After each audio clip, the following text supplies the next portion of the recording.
ہمیں بحیثیت مسلمان پیدا فرمایا اور پھر ایسا عقیدہ عطا فرمایا، ایسا ستھرا اور صاف عقیدہ عطا فرمایا جو ہمارے علاوہ اور کسی کے پاس موجود نہیں، کہ ہم رب کی ذات پر بھی ایمان رکھتے ہیں، ہم اس کے نبیوں پر بھی ایمان رکھتے ہیں، ہم اس کی کتابوں پر بھی ایمان رکھتے ہیں، ہم اس کے ملائکہ پر بھی ایمان رکھتے ہیں، ہم حضور کے صحابہ پر بھی ایمان رکھتے ہیں، ہم اہل بیت اطہار پر بھی ایمان رکھتے ہیں، اور ہم اللہ کے ہر ولی پر بھی ایمان رکھتے ہیں۔ اور آج میری گفتگو کا مدار اور محور یہی صالحین اولیاء کرام ہیں کہ جن کو اللہ تعالیٰ نے اپنی جناب سے ایسی ایسی بزرگی عطا فرمائی کہ جب انسان پڑھتا ہے تو انسان کے رونگٹے کھڑے ہو جاتے ہیں۔ اور اگر یہاں پر میں صرف ہمارے اوپر اللہ کا جو کرم ہے کہ اللہ تعالیٰ نے ہمیں ایسے ایسے اولیاء کرام عطا فرمائے کہ ان کی شان میں کیا بیان کروں گا یا ہم میں سے کوئی اور شخص کیا بیان کرے گا، ان کی زندگی ہی ایسی ہے کہ ان کی شان، ان کی زندگی ان کے اسوہ حسنہ سے واضح ہو جاتی ہے۔ اور اولیاء کرام کی ایک طویل فہرست ہے کہ اگر ان کے صرف نام لیے جائیں تو کئی دن ان کے نام لیتے لیتے گزر جائیں، یعنی اتنی طویل فہرست ہمارے پاس اولیاء کرام کی موجود ہے۔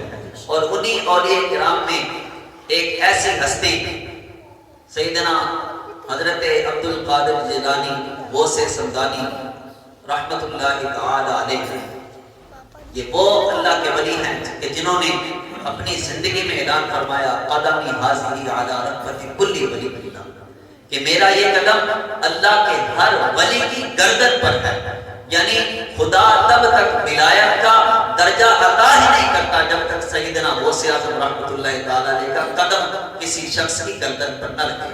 تو یہ ایسا بلند مقام اور ایسا بلند رتبہ اللہ تعالیٰ نے حضرت سیدنا غوث اعظم رحمت اللہ تعالی علیہ کو عطا کیا۔ اور آپ کی تعلیمات کسی شخص پر بھی مخفی نہیں ہیں، آپ کی کرامات کسی شخص پر بھی مخفی نہیں ہیں۔ آپ وہ ہستے ہیں کہ جن کے ہاتھ پر اللہ تعالیٰ نے ایک دفعہ 40,000 لوگ کو اسلام قبول کرنے کی شہادت پیش فرمائی، اور آپ ایسے اللہ تعالیٰ کے دین کے محافظ اور ایسے مبلغ تھے کہ جب آپ بیان فرمایا کرتے تھے تو آپ کی مجلس کے اندر سے 100 جنازے اٹھا کرتے تھے، لوگ خشیت الہی سے اس قدر تڑپ جاتے تھے کہ ان کی روحیں پرواز کر جایا کرتی تھی۔ اب سوال یہ پیدا ہوتا ہے کہ انہیں حضرت سیدنا غوث اعظم رحمت اللہ تعالی علیہ کو یہ مقام کیسے ملا؟ آخر انہوں نے بھی تو یہ تربیت کسی جگہ سے حاصل کی نا، تو ان کو تربیت آخر کہاں سے ملی؟ تو بہت آسان سا جواب ہے کہ ان کے والدین کی تربیت کا اثر تھا، اور ان کے مشائخ اور ان کے اساتذہ کی محنت کا تھا، اور پھر اللہ تعالیٰ کا فضل شامل حال تھا۔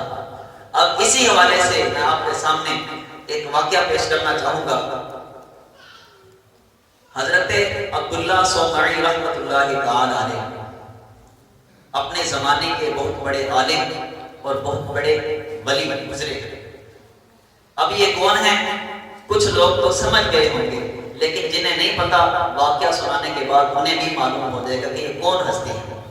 حضرت عبداللہ صومعی رحمت اللہ تعالی علیہ، آپ کے بارے میں آتا ہے کہ آپ ایک دفعہ کسی نہر کے کنارے پر وضو فرما رہے تھے، نماز کا وقت تھا، وضو فرما رہے تھے یا ویسے کسی نفلی عبادت کے لیے وضو فرما رہے تھے، اور شدید بھوک لگی ہوئی تھی اور کھانے کے لیے پاس کچھ بھی نہیں تھا۔ تو اللہ تعالیٰ کا کرم، اتفاقاً جس نہر کے کنارے پر وضو فرما رہے تھے اسی نہر کے اندر ایک تیرتا ہوا سیب ان کی طرف چلا رہا تھا۔ آپ نے وضو فرمایا، بھوک اس قدر شدید لگی تھی کہ بغیر سوچے سمجھے اس سیب کو پکڑا اور کھا لیا۔ جب بھوک سے تھوڑا افاقہ ہوا تو سوچنے لگے، اے عبداللہ صومعی، جو سیب تو نے کھایا ہے کہ تیری ملکیت تھا؟ دل میں خیال پیدا ہوا، تو نے کس حق سے اس سیب کو کھا لیا؟ پریشان ہو گئے کہ یہ تو میری ملکیت نہیں تھا، پتہ نہیں ہے کس کا سیب گرا ہوگا جو میں نے بغیر اس کی اجازت کے اٹھایا اور کھا لیا۔ پریشان ہو گئے کہ اب اپنی اس غلطی کا مداوع کیسے کروں۔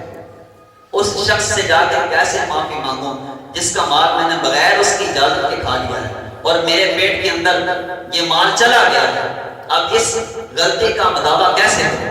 اب ذرا غور کیجیے ہماری زندگیاں کیسے گزرتی ہیں۔ ہم کروڑوں کا مال کھا جاتے ہیں اور کھانے کے بعد ڈکار بھی نہیں ہوتی، سوچنا تو بڑی دور کی بات ہے۔ کروڑوں کا مال کھا جاتے ہیں اور ان کی زندگی دیکھیے کہ ایک چھوٹا سا سیب کھا لیا ہے اور کھانے کے بعد پریشان ہو گئے ہیں کہ اب اپنی اس غلطی کا مداوع کیسے ہو۔ فرماتے ہیں کہ تھوڑی دیر میں یہ سوچتا رہا، پھر اسی نہر کے کنارے جس طرف سے پانی بہتا ہوا آ رہا تھا، میں اس نہر کے کنارے اس پانی کے بہاؤ کے ساتھ ساتھ چلتا گیا۔ کافی دیر چلنے کے بعد اسی نہر کے کنارے پر ایک سیبوں کا باغ تھا اور اس کے چند درخت وہ نہر کے اوپر جھکے ہوئے تھے، تو میں ان درختوں کو دیکھتے ہی سمجھ گیا کہ ہونا ہو یہ سیب اسی باغ کے مالک کا ہے، اور انہی درختوں سے گر کر یہ نہر میں آیا اور میں نے پکڑ کر کھا لیا۔ اب ارادہ یہ تھا کہ اس باغ کے مالک کے پاس جائیں گے، اس باغ کے مالک کا پوچھیں گے، مالک سے رابطہ کر کے انہیں سارا ماجرا سنا کر ان سے معافی طلب کریں گے۔ فرماتے ہیں کہ میں اس باغ کے اندر داخل ہو گیا اور میں نے باغ کے مالک کے بارے میں پوچھا کہ کون شخص اس باغ کا مالک ہے؟ تو لوگوں نے بتایا کہ فلاں شخص ہے اور فلاں جگہ پر ملے گا، آپ اس کے پاس چلے جائیے۔ تو اس زمانے کے اندر لوگ بڑے مہمان نواز ہوا کرتے تھے۔ جب حضرت عبداللہ صومعی رحمۃ اللہ تعالی علیہ اس باغ کے مالک کے پاس گئے تو اس نے بغیر پوچھے کہ آپ کون ہیں اور کہاں سے آئے ہیں، بڑی اچھے طریقے سے ان کی مہمان نوازی کی، انہیں کھانا پیش کیا، ان کے سامنے اپنے باغ کے فروٹ میں سے تھوڑا سا میوہ ان کے سامنے رکھا اور کہا کہ حضرت پہلے یہ تناول بنوائیے، اس کے بعد آپ سے انشاءاللہ گفتگو ہوگی۔ تو حضرت عبداللہ صومعی رحمۃ اللہ تعالی نے فرمایا کہ میں یہ کھانا نہیں کھاؤں گا، پہلے میری بات سن کہ میں تمہارے پاس آیا کس لیے۔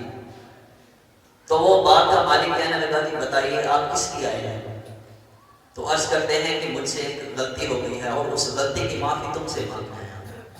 تو وہ شخص بڑا حیران ہوا کہ زندگی میں پہلی بار میں اس شخص کو دیکھ رہا ہوں، نہ پہلے ہماری کبھی ملاقات ہوئی، نہ میں اس کو جانتا ہوں نہ مجھے جانتا ہے، پھر یہ معافی کس چیز کی مانگنی ہے؟ کیونکہ معافی تو اس شخص سے مانگی جاتی ہے جس کی کوئی غلطی کی ہو یا جس کا کوئی حق کھایا ہو یا جس کا کوئی نقصان کیا ہو، بندہ اس شخص سے معافی مانگتا ہے۔ آخر یہ شخص کون ہے اور کس بات کی معافی مانگنے آیا ہے؟ وہ بھی صاحب نظر تھا، تو پوچھنے لگا کہ آپ کس مقصد سے تشریف لائے ہیں اور معافی کیوں مانگنا چاہتے ہیں؟ تو عرض کرتے ہیں کہ بات دراصل یہ ہے کہ میں نہر کے کنارے پر وضو کر رہا تھا اور مجھے بڑی شدید بھوک لگ رہی تھی اور میرے پاس کھانے کے لیے بھی کوئی چیز نہیں تھی۔ اچانک میری نظر ایک سیب پر پڑی جو نہر کے پانی کے اندر بہتا ہوا آ رہا تھا، تو میں نے وہ سیب پکڑا اور وہ سیب میں نے بغیر سوچے سمجھے کھا لیا۔ کھانے کے بعد میرے دل میں خیال آیا کہ یہ سیب میری ملکیت نہیں تھا، تو اس کو کھانا میرا حق نہیں بنتا، لیکن میں وہ کھا چکا ہوں۔ اور پھر میں نہر کے کنارے چلتا چلتا آیا تاکہ پتہ لگا سکوں کہ یہ سیب کس کی ملکیت تھا۔ تو یہ آپ کے باغ کے ایک درخت سے گرا تھا، نہر کے پانی میں چلتا بہتا ہوا میرے پاس آ پہنچا۔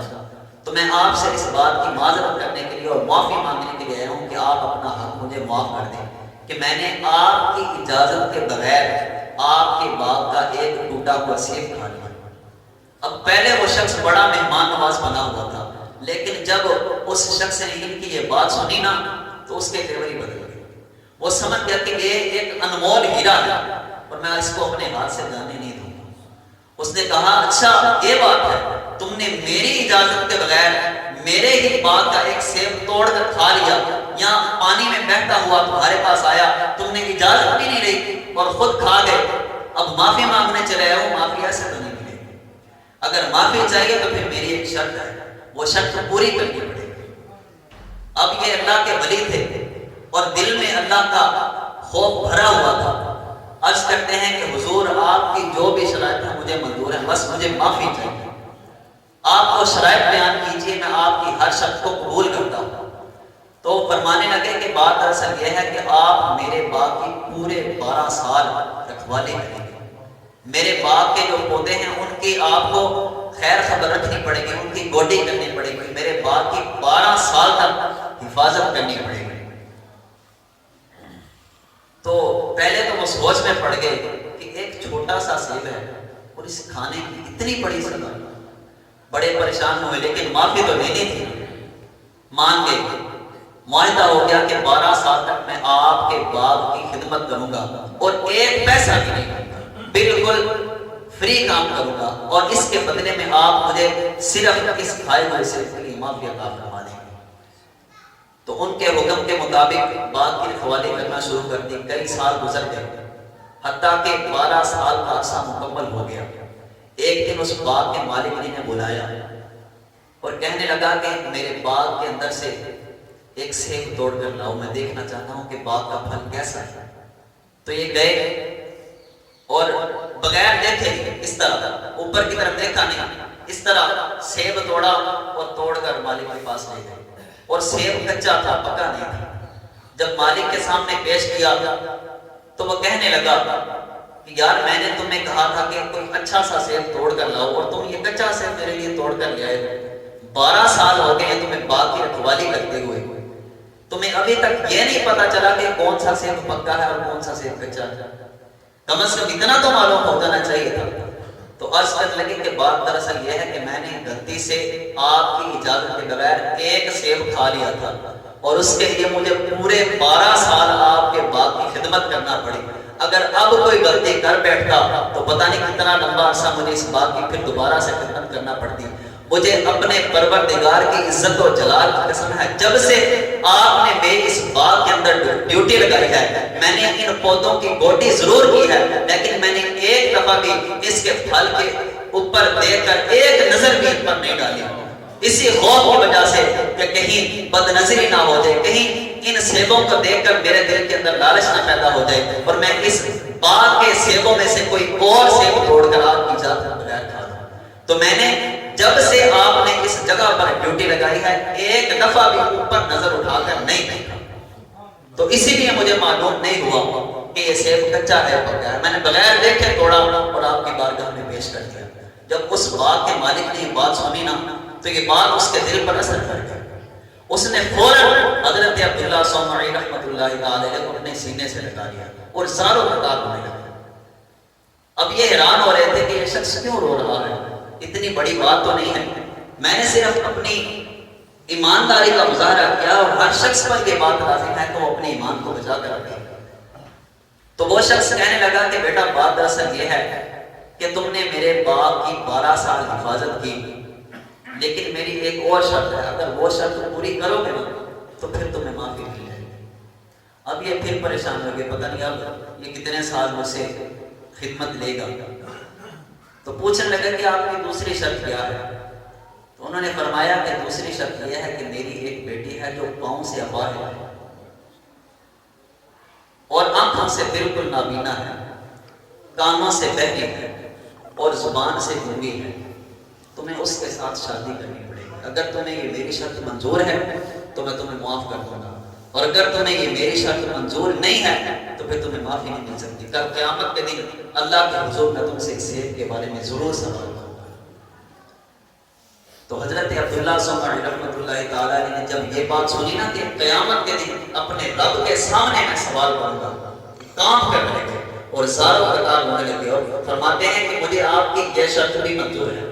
اب ذرا غور کیجئے کہ شادی ایک ایسا فیصلہ ہوتا ہے جو انسان اپنی زندگی میں کرتا ہے اور بڑا سوچ سمجھ کے کرتا ہے، اور ہر شخص کی یہ خواہش ہوتی ہے کہ مجھے خوبصورت شریک حیات ملے، چاہے وہ مرد ہو یا عورت ہو۔ اگر عورت ہو تو وہ یہی چاہتی ہے کہ مجھے سب سے خوبصورت مرد ملے، اور اگر مرد ہو تو اس کا دل یہی چاہتا ہے کہ مجھے پاک دامن اور خوبصورت بیوی ملے۔ لیکن اب انہوں نے کیونکہ معافی لینی تھی تو ان کی یہ شرط بھی انہوں نے قبول فرما لی، معاہدہ ہو گیا اور ان کا نکاح پڑھا دیا گیا۔ اب جب شب عروسی قریب آئی اور اس باغ کے مالک نے کہا کہ جاؤ بیٹا اپنی بیوی کے حجرے میں چلے جاؤ، تو حضرت عبداللہ صومعی رحمۃ اللہ تعالی علیہ اجازت دے کر اپنی شریک حیات کے حجرہ میں گئے تو دیکھ کر نہ پریشان ہو گئے کہ وہاں ایک نہایت خوبصورت اور بالکل تندرست و توانا بدن والی عورت بیٹھی ہوئی.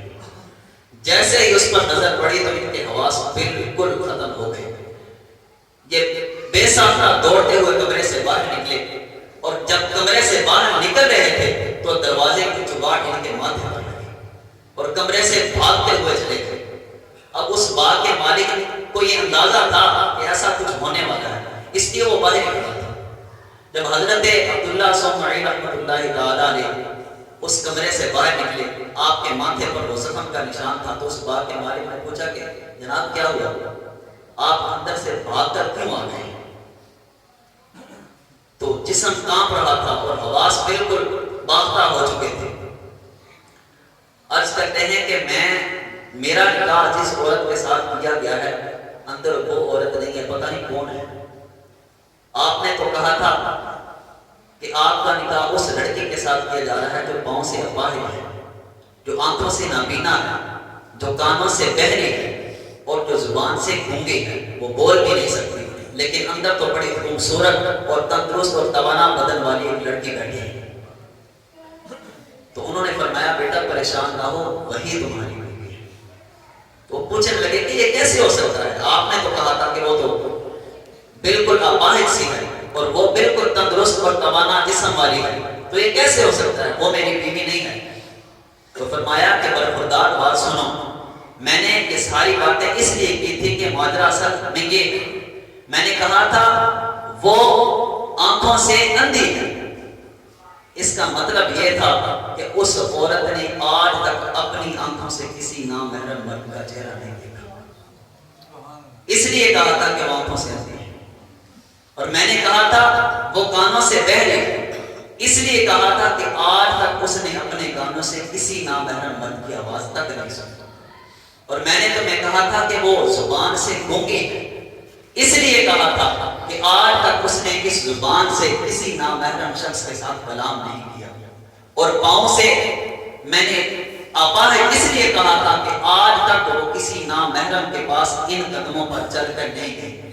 اس لیے میں نے کہا تھا کہ وہ آنکھوں سے اندھی ہے، کانوں سے بہری ہے، زبان سے گونگی ہے اور پاؤں سے اپاہج ہے، تو وہ تیری ہی بیوی ہے. اب یہ سارا واقعہ سنانے کے بعد میں آپ سے سوال کرتا ہوں کہ اس واقعے کے اندر ہمارے لیے کیا سبق ہے، ہمیں اس واقعے سے کیا سبق ملا؟ حضرت عبداللہ صومعی رحمۃ اللہ تعالی علیہ آپ کے اس تقویٰ کے مقام سے اور ان کی اہلیہ کی اس اپنے بدن کو محفوظ رکھنے والی عادت سے، اپنی آنکھوں کی حفاظت کرنے والی عادت سے ہمیں کیا سبق ملا؟ اور شروع میں نے کہا تھا کہ آپ کو آخر میں بتاؤں گا کہ یہ واقعہ اس لیے سنا رہا ہوں اور یہ حضرت عبداللہ صومعی رحمۃ اللہ تعالی علیہ آخر کون ہے. جب ان دونوں کی شادی ہوئی اللہ تعالیٰ نے ان کو ایک چاند سا بیٹا عطا فرمایا اور اسی بیٹے کو سیدنا عبد القادر جیلانی رحمۃ اللہ تعالی علیہ کہا جاتا ہے. جب باپ اس طرح کا منتقی ہو اور ماں اس طرح کی پرہیزگار ہو تو پھر جب بیٹا پیدا ہوتا ہے تو وہ عبد القادر جیسا ہی ہوتا ہے. اللہ تعالیٰ نے ایسا نکھرا ہوا پھول عطا فرمایا کہ جس نے پھر اپنی زندگی میں ایسا عمل کیا کہ ان کی زندگی ہمارے لیے اسوہ حسنہ بن کر رہ گئی. اب میں نے آپ سے سوال کیا کہ ہمارے لیے اس واقعے میں کیا سبق اور کیا ہمارے لیے اس میں سوچنے کا مقام ہے کہ ان کے والدین نے کس طرح اپنی زندگی گزاری. تو اللہ تعالیٰ نے بیٹا پھر حضرت سیدنا غوث اعظم جیسا عطا فرمایا، سیدنا عبد القادر جیلانی رحمۃ اللہ تعالی علیہ جیسا نیک سیرت بیٹا عطا فرمایا. تو یہ کس لیے ہوا کہ انہوں نے اپنے کردار کی حفاظت کی تھی، انہوں نے اپنے کردار کو میلا نہیں ہونے دیا. آج بھی اگر کوئی شخص اپنے کردار کی حفاظت کرتا ہے اور اس کی بیوی اپنے کردار کی حفاظت کرتی ہے، اپنی عصمت کی حفاظت کرتی ہے، تو پھر ان کا بیٹا بھی بایزید بستامی کا جانشین بن سکتا ہے. آج بھی غوث اعظم رحمۃ اللہ تعالی علیہ کے جانشین پیدا ہو سکتے ہیں، لیکن بات یہ ہے کہ اگر ہم اپنے کردار پر توجہ دیں گے تو پھر یہ کام ہوگا. اگر ہم اپنے کردار کو میلا کریں گے تو پھر ہمارے بیٹے بھی اسی طرح کے ہوں گے جس طرح کے آج ہم ہیں. اس لیے ہمیں اپنی زندگیوں کو بدلنا ہوگا، ہمیں حضور کے بتائے ہوئے ہر حکم پر عمل کرنا ہوگا. اگر ہم حضور کے بتائے ہوئے احکام پر عمل کریں گے تو ہماری اولادیں ہماری فرما بردار بنے گی. اور ہمیں بھی اللہ تعالیٰ عبد القادر جیلانی رحمۃ اللہ تعالیٰ علیہ جیسے بیٹے عطا فرمائے گا۔ اللہ تعالیٰ کی بارگاہ اقدس میں دعا ہے کہ اللہ تعالیٰ ہمیں حضور کے صدقے، حضور کے نالین مقدس کے صدقے، نبی کریم صلی اللہ علیہ وسلم کے احکام کے مطابق زندگی گزارنے کی توفیق عطا فرمائے۔ وآخر دعوانا ان الحمد للہ رب العالمین۔ سنت